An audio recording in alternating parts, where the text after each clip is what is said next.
Lá na vitrola uma canção com aquele alô pra nós. E diz que perfeito é harmonioso entre dois. Traz uma informação de amor, de existência no peito até na hora da dor.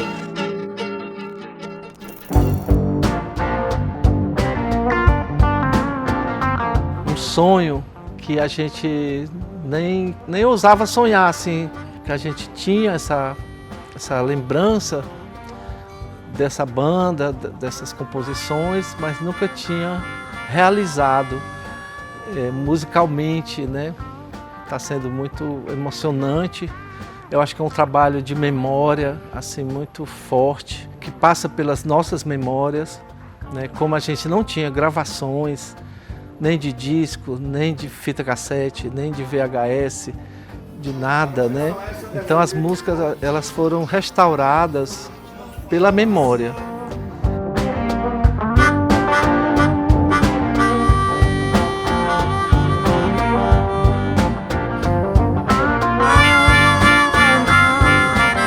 Na época, em Fortaleza, não tinha estúdio de gravação nessa época. Então, muitas dessas músicas se perderam. Eu acho até incrível como o João do Crato resgata essas músicas, porque eu também me lembro de algumas músicas, mas são os pedaços das músicas, não com a música na sua integralidade, na sua inteireza. A família Silva só precisa entender o iê, iê, iê, iê, o rock and roll. O iê, iê, iê, iê, iê, e o rock and roll. A família Silva tem lutado pra viver. Pois é, para mim essa retomada do legado musical do Batista, junto com essa galera que eu conheço já desde sempre, está sendo muito prazeroso e era uma coisa que eu há anos pensava nisso, assim, pelo fato de que Batista não deixou nada registrado.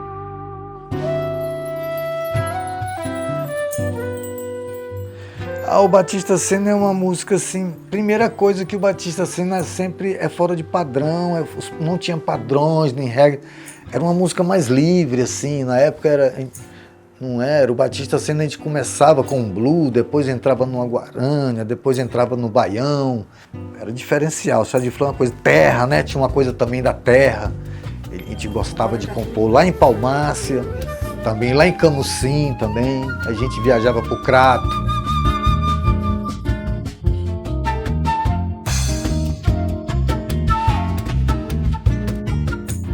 Uma vez que a gente teve contato com as músicas, né? Aí a gente realiza como elas são bonitas, como o Batista tinha uma linguagem própria, que é muito, muito raro na música, né? Ele tinha suas inspirações, mas ele não copiava ninguém. Então ele tinha uma pegada meio folk, uma pegada blues, uma pegada muito lírica e também parecida com seus desenhos. Uma pegada surrealista, uma linguagem de muita fantasia e de muita poesia. A gente vê um artista que não tem uma formação acadêmica, que era tudo muito intuitivo, e a música ela acontece, né, de uma maneira muito boa, mesmo que não tenha os padrões acadêmicos, das formas, das estruturas, mas ele fazia a estrutura baseada nas melodias que ele criava. E não se tem mais nada, dos shows que a gente fez, não tem nada gravado, né?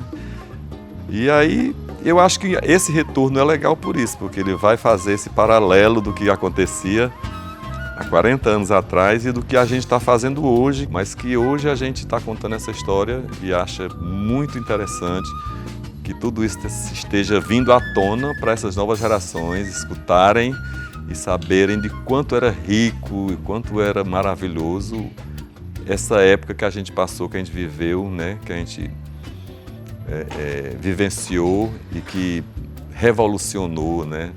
aqui nessa cidade. Tinha uma coisa muito marginal, né? E que era charmoso demais também, isso. Vai, que o caminho é muito torto.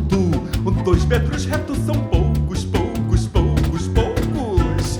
Todo verde é muito louco. Yeah.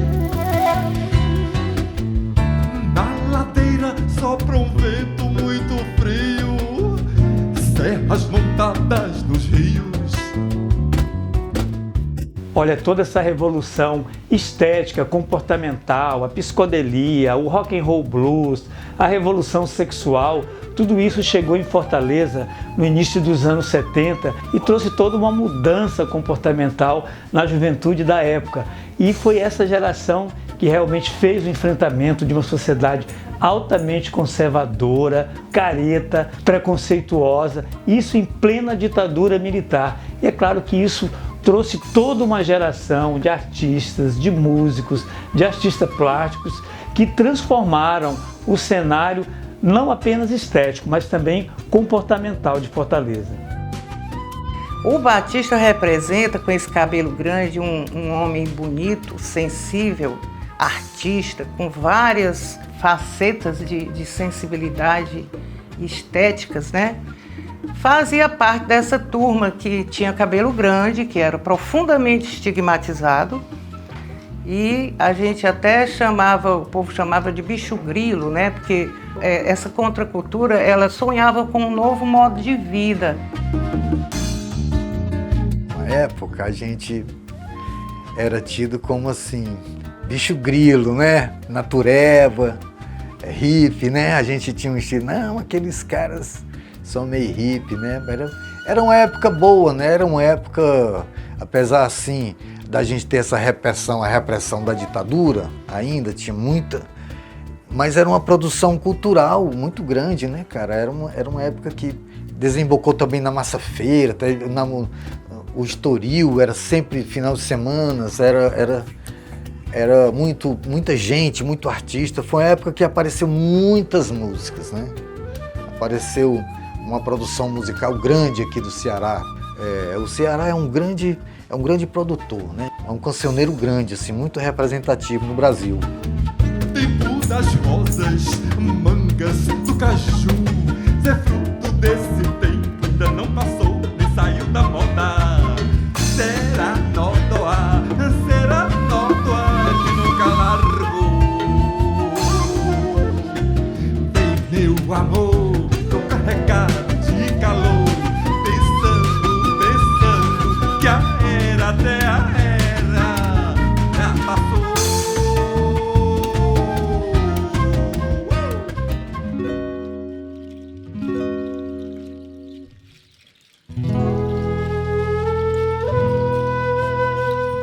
Os anos 70, aqui no Sul, estava acontecendo um movimento do tropicalismo, do Erotica, e esse eco chegou em Fortaleza.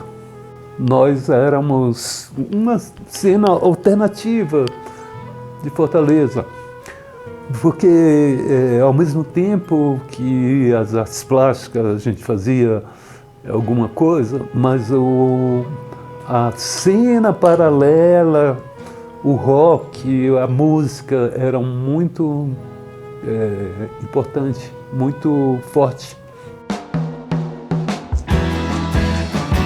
O ponto de partida foi aí, essa metade da década de 70, e depois foi um período muito rico de muito movimento, de uma efervescência na cidade, né? Eu me identificava mais, eu diria assim, mais com o que se chamava de desbundados, né? Então tinha um pouco da rixa entre os desbundados e os mais politizados, né? Na verdade, a gente também era muito politizada, a atitude da gente era a política, né? Nós fomos, eu acho que essa geração aí, o Chá de Flor, o Batista Senna, o Perfume Azul, a Mona Gadelha, nós fomos tipo assim, né? Uma linha de frente, né? De resistência para quebrar essas regras políticas e sociais, assim. Nós fomos mesmo, quebramos, sim. Fomos uma resistência na época. frequentávamos a mesma casa que era de Giovanni na Barra do Ceará. Era uma casa muito festiva, muito legal. O Batista, como sempre, uma pessoa muito gentil, muito inteligente, agradável, entendeu? E eu fiquei muito amigo dele. Então a gente conversava muito sobre a banda e ele também tinha essa vontade. E foi a chegada, eu acho que de João do Crato, o Heriberto, o Marquinhos, eles formaram o Chá de Flor, né? A Barra do Ceará era um lugar muito isolado, e não tinha movimento lá de nada.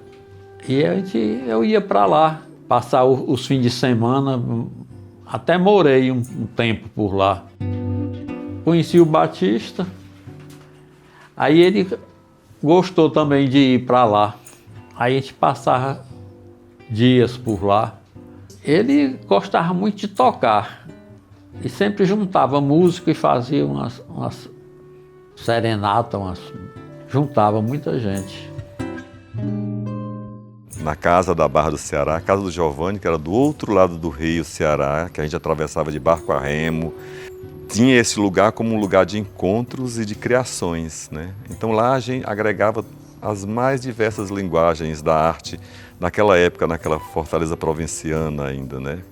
Nessa minha ida para essa casa, aí foi que eu conheci o Batista, e lá já tinha uma efervescência musical muito grande, e o Batista apresentava as composições dele, e a partir daí a gente foi se entrosando, começando a cantar juntos, né?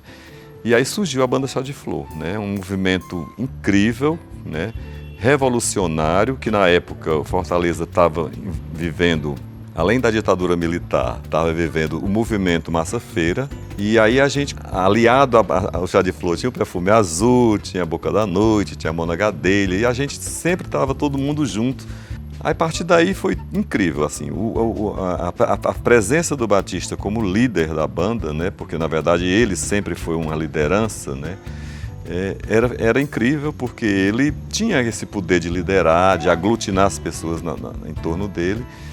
E aí a gente rapidinho começou a montar os shows, né? Os shows da história da Banda Chá de Flor. E foram incríveis. Os que a gente conseguiu fazer, que foi o Revoar Assim, que a gente fez no Teatro da Encetu, né? Fizemos uma pequena temporada, acho que de 3 dias. E depois fizemos o Sonho dos Cupidos, que foi aqui no Teatro São José, que a gente passou um longo tempo ensaiando esse show aqui e ficou parecido até com a nossa casa.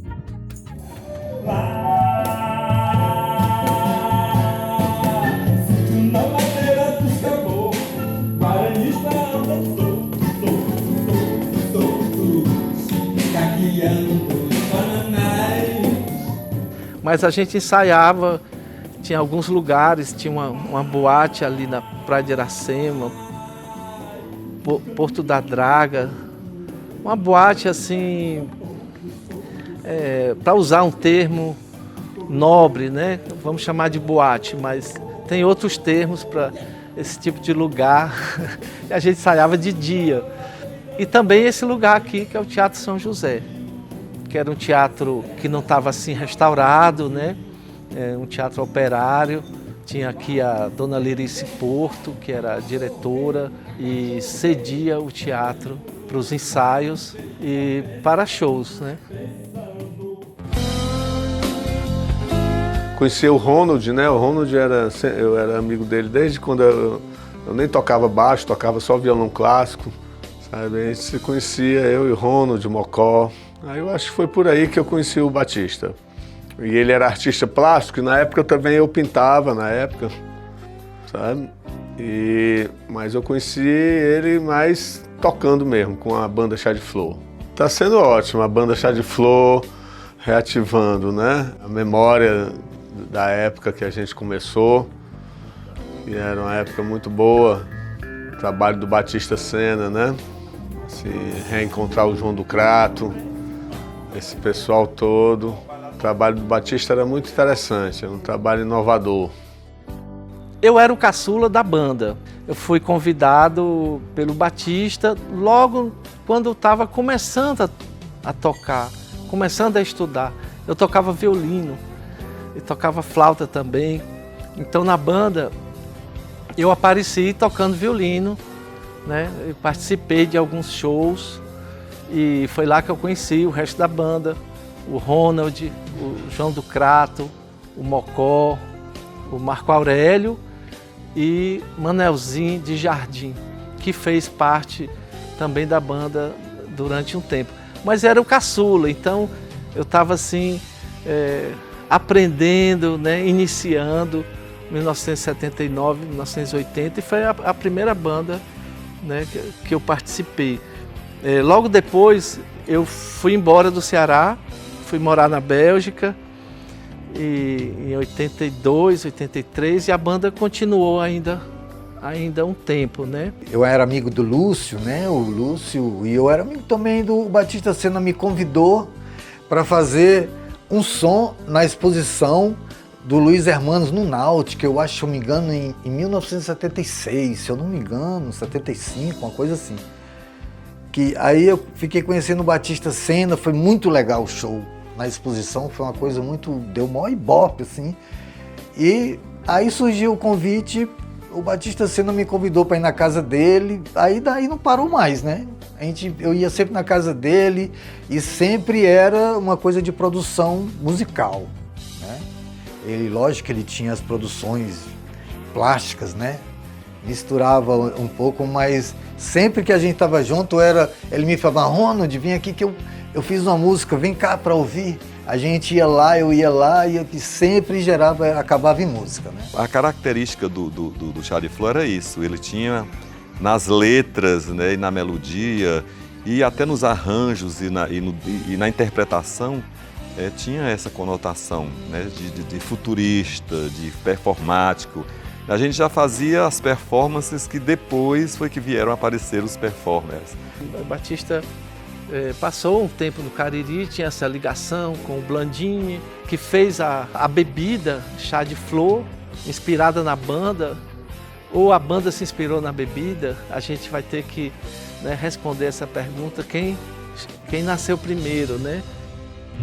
Água de cor com sabor e odor, com amor e amor, que tal beber?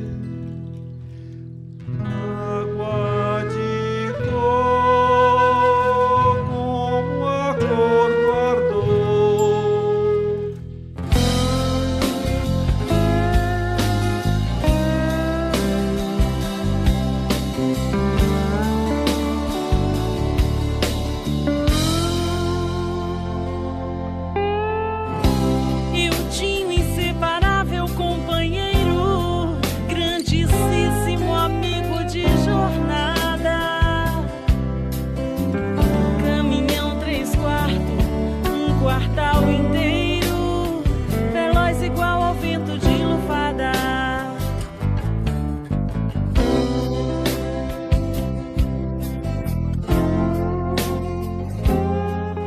A minha relação com o Batista como irmão e filho, né?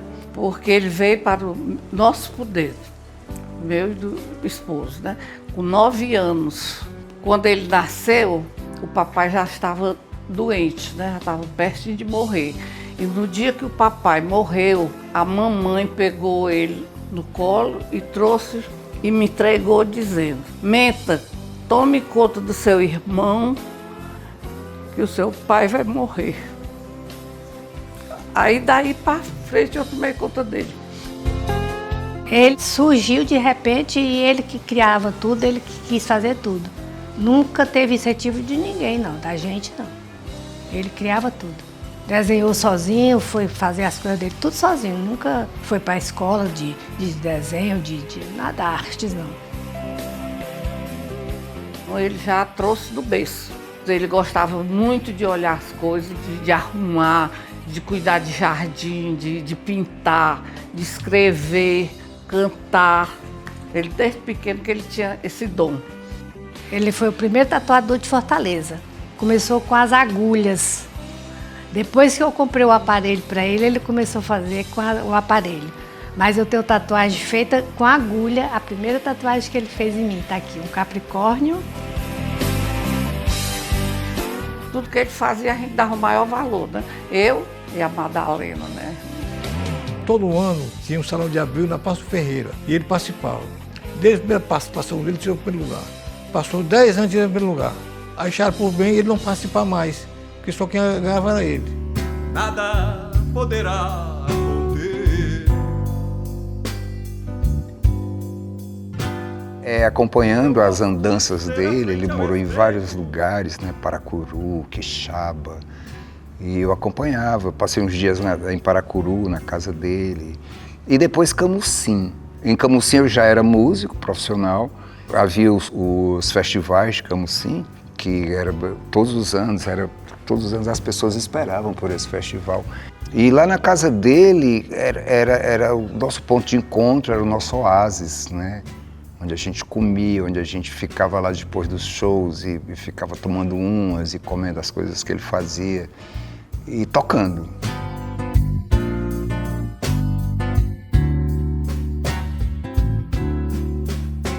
O Batista voltou a morar em Camusim e eu fui na casa do Batista, não sei o que eu fui fazer. Eu sei que eu cheguei lá e eu me encantei, porque eu vi já um bocado de tela, um bocado de coisas de arte. Isso me chamou muita atenção. E eu estava no período de, assim, tinha saído da Marinha de Guerra, estava uma coisa que eu não sabia bem o que eu ia fazer. O Batista foi a pessoa mais importante porque ele disse o que eu ia fazer e justamente o que eu estava fazendo, que é a arte. E sempre ele me incentivou, disse que eu era um grande artista. E isso foi maravilhoso, porque aí nós fomos montar o Espaço Cultural, conheci o Batista, né? Aí nós fomos montar o Espaço Cultural. Na época dos festivais de música, aí tinha muita gente de todo o Brasil, né? Um movimento cultural muito bacana. E isso foi interessantíssimo para mim, porque eu estava naquele meio observando tudo e aprendendo. E o Batista montou um curso, eu lembro, de argila, e já botou eu para dar aula. Eu disse, que é isso, Batista? Ele disse, não, cara, tu se garante. Sempre ele disse que eu me garantia no que eu fazia. Acreditava nele e acredito no Batista porque ele mudou minha vida. A obra dele, quando eu vi o trabalho dele, eu senti a emoção, a verdade do que é um artista.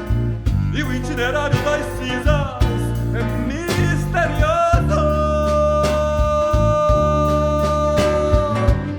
E o itinerário das cinzas é misterioso. Batista era essencialmente um desenhista. O desenho do Batista era um traço firme. Os movimentos, os personagens que o Batista espalhava nos papéis eram fortes. Batista dialogava com os personagens que ele fazia. Ele era muito ligado nessa coisa do requinte, do desenho. Ele era uma pessoa que tinha elementos no trabalho dele que remetiam a uma coisa mais futurista, mais ligada ao universo fantástico. Isso era uma característica da geração, da época, vamos dizer assim, né? Tipo, os anos 70, 80, tinham essa característica. Até que já vinha dos anos 60 um pouco também. Que é essa coisa do trabalho mais lisérgico, mais voltado pro fantástico, pro inconsciente. E ele acaba o trabalho dele com uma obra incrível, que é essas últimas pinturas que ele fez, né? As últimas exposições que ele fez, eu destaco uma que foi nos Correios, que foi incrível, fantástica. Nela ele mostra que ele também é um pintor. Ele também consegue se comunicar através da pintura, já mudando outras coisas, já com uma elaboração diferente. A pintura já mais com cores, formas, a parte da geometria, que ele lidava com isso muito bem, né? É uma loucura o trabalho dele nessa parte, porque ele vai... Você vendo tem um trabalho dele inacabado, que acho que foi o último trabalho que ele fez, você vê que ele vai desenvolvendo o trabalho de acordo com a pintura. Então ele, ao mesmo tempo que ele criava um universo todo o pessoal dentro de uma obra, aquele universo era desenvolvido durante a obra.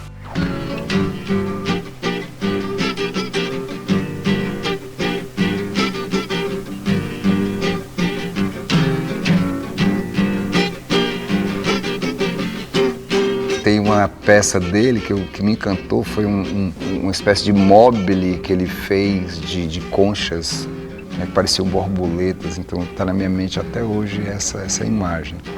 E ele meio que desapareceu, né? E eu sempre pensando, poxa, aquelas músicas do Batista, será que vão perder-se, né? Ele gostava de minhas músicas, muito das minhas músicas, e eu gostava muito das músicas dele. Mas ele era mais de interpretar as minhas músicas. É tanto que nesse projeto agora, eu estou cantando uma música minha que ele gostava de tocar. Inclusive, ele fez praticamente uma versão da música, que ele mudou um pouco a letra. Mas eu achei ótimo isso aí, porque foi uma visão dele. Eu acho que, porque a família Silva nunca teve nenhuma gravação. E eu acho legal essa versão que ele fez da família Silva. Ele gostava muito dessa música.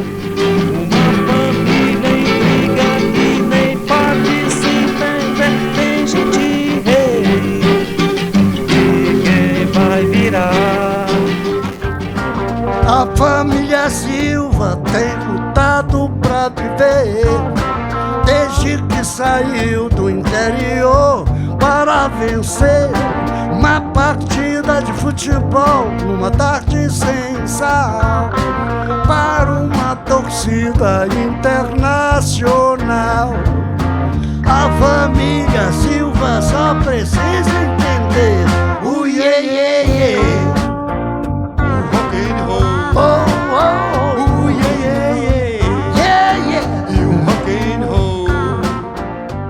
Mas assim, eu vejo isso em alguns artistas, de um recolhimento, sabe?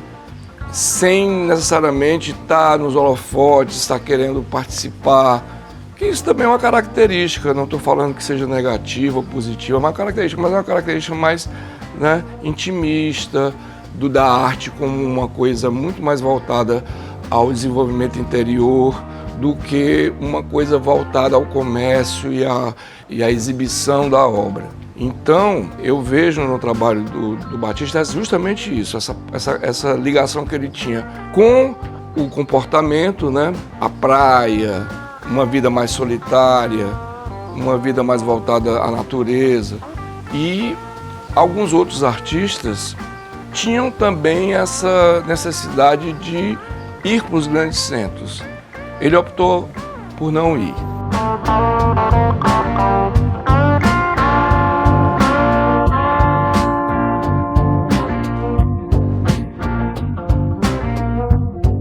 De certa maneira, foi um mestre para mim. Ele era um pouco mais velho e essa tradição do bico de pena, do desenho, eu peguei dele, eu me espelhei, porque também não tinha muitas escolas de desenho, por exemplo. Então, o Batista, de certa maneira, representava uma flecha, digamos assim, abria o caminho.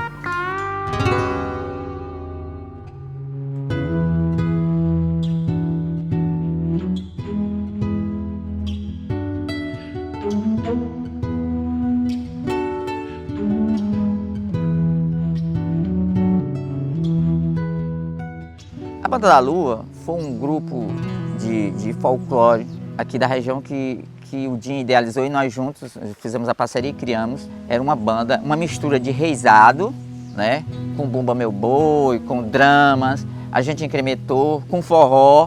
A gente chegou a se apresentar em Camusim várias vezes, no antigo Teatro Municipal da cidade. A gente viajou até Fortaleza. O Batista Sena, ele sempre, com a sua colaboração, era uma espécie de maestro na banda. Como eu lhe falei, éramos curiosos, não sabíamos nada de música e a partir dele, nós tivemos a Banda da Lua antes e depois, quando ele começou a dar as ideias, foi aí onde a gente viu que a banda cresceu, porque além de me orientar eu como músico, eu tocava violão, nós tínhamos um sanfoneiro que também tinha lá suas dificuldades, suas limitações e era ele que estava sempre colaborando para que a gente conseguisse tirar um som perfeito. Batista sempre falava de grandes artistas, mostrava trabalhos do Zé Tarcísio, muita carta do Leonilson, do Luiz Hermano, Marcos Francisco, muitos artistas que ele falava. E isso me deixou muito... Porque eu fui pesquisar, né? Com curiosidade, fiquei vendo os artistas e comecei a me influenciar por eles. Isso é que me fortaleceu. Isso é que fez o Dinho Brinquedinho. O Dinho Brinquedinho hoje é o Dinho Brinquedinho porque o Dinho Brinquedinho morou com o Batista, viveu com o Batista é meu mestre. Sempre eu digo, é o meu segundo pai. O Leonilson, por exemplo, que é um artista reconhecido, né, nacional e internacionalmente, ele era um cara que admirava muito o trabalho dele. E dentro da obra do Leonilson tem muita influência do Batista. Essas inserções mecânicas dentro de um universo onírico. Mas ele não estava muito ligado a isso, não estava preocupado em ser referência. Acho que ele estava preocupado mais com o desenvolvimento da obra dele. A gente tem uma dificuldade muito grande, tem pouquíssimos livros, raríssimos livros sobre arte cearense, sabe? E artistas como o Batista e outros grandes artistas daqui mereciam ter uma visão melhor. Todos os prêmios que ele ganhou, que eu acho que foram mais de 20, 30, sei lá quantos prêmios nesses salões locais daqui, que eram salões importantes, vinham pessoas de fora, tudo, tinha toda coisa.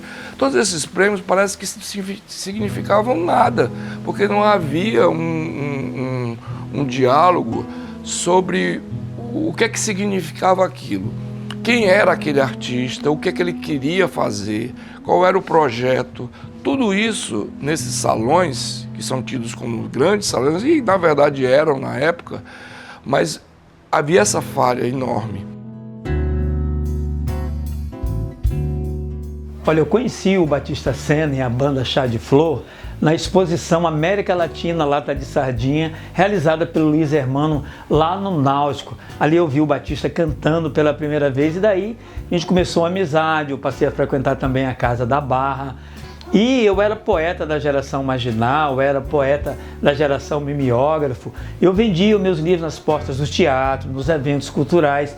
E tive a alegria do Batista ilustrar o meu segundo livro, Itinerário das Cinzas. Além de ilustrar, de fazer a capa do livro, o Batista musicou 3 poemas. Coração de Barro, Dentro de Mim Mora um Bicho, e Itinerário das Cinzas, que era o título do livro. Eu considero essa música um marco, né? Tanto para a banda Chá de Flor, como, vamos dizer assim, uma síntese de toda essa estética que a banda fazia, misturando o folk, misturando o rock and roll blues, né?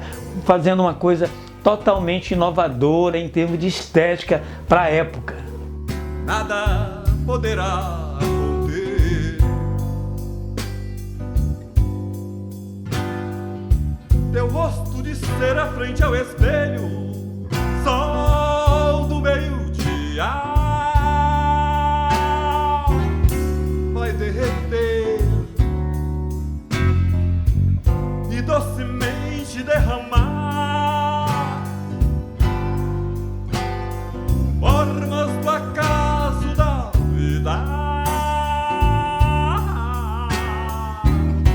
num duelo. Ele foi, na verdade, a primeira pessoa que chegou para mim e disse, porque quando eu cheguei do interior, eu era um menino velho, besta, tímido, frustrado, medroso, porque saí de uma sociedade ultraconservadora. E foi o Batista quem disse, deixe de ser besta, você canta, você é isso, sabe? Porque até isso o meu canto tinha ficado preso por conta da repressão, principalmente na adolescência. E ele foi quem disse, não, você sim, você canta, você é ótimo, você é lindo, você é isso, você é aquilo outro. Então, assim, foi ele que me deu essa injeção de ânimo para me acreditar de fato, porque vindo de uma sociedade, de uma cidade tradicionalista, coronelista, né, sendo um garoto pobre da periferia, né, que não tinha nenhum vínculo com o tradicionalismo das famílias do Crato, a gente vivia, de certa forma, espizinhado e marginalizado, né? E quando chegou aqui, não, né? Que eu, com medo ainda, mas quando cheguei aqui, que encontrei essas pessoas, a comunidade da Barra, os amigos, as amigas, as pessoas maravilhosas, foi o Batista que disse, de jeito nenhum, você é isso aí, vamos lá, juntos, e fomos. Era muito atrevimento, era muita ousadia a gente fazer esse tipo de arte, ter esse comportamento, né, libertário. Era um preconceito com a música, preconceito com a sexualidade, mas a gente, puxa, eu acho que a gente sobreviveu a isso, né, com a arte, com a música, porque a gente tinha um público, a gente tinha os seguidores. Tá tudo muito sim, a gente está procurando descobrir ainda, porque era uma época que ninguém tinha acesso, né? Não tinha celular, então assim, até as fotos, né, são raras. Nós nos gravamos, tem umas gravações aí muito clandestinas aí, pouca coisa foi recuperada, né? Mas as coisas que nós recuperamos foi na base da melodia, da voz, o João ajudou demais. Foi muito bom resgatar esse memorial aí, né? E que ótimo agora a gente está resgatando isso em nome dele. É muito legal, ele merece mesmo ser mostrado, porque tem muita coisa dele que tem que ser mostrada, tem que vir à tona, não pode ficar assim no esquecimento, né? Como era uma pessoa amada e como ele sabia amar, se expressar também no amor. Batista, você passou por aqui, mas continua aqui. Nesse momento dos encontros, né, fora o momento que a gente está tocando, é interessante ver como todo mundo se lembra de uma coisa musical, se lembra como a música foi feita. Foi naquele dia, depois do ensaio, fomos sair para beber e fizemos tal música. Enfim, a memória, né, ela, quando ela é estimulada, ela se torna muito presente. Coração de barro quebrado, um passarinho vai sair, vai cantar na árvore mais próxima. O som elétrico que acabou tão de repente, o sonho patético que acabou pra toda a gente.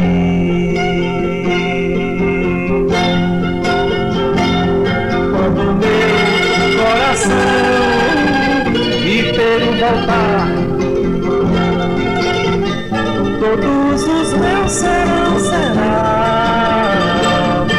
Existir me lembra o que aprendi quando crescia. Lembro minha mãe dizia, quando eu dormia, filho, atrás de ti um bicho vinha.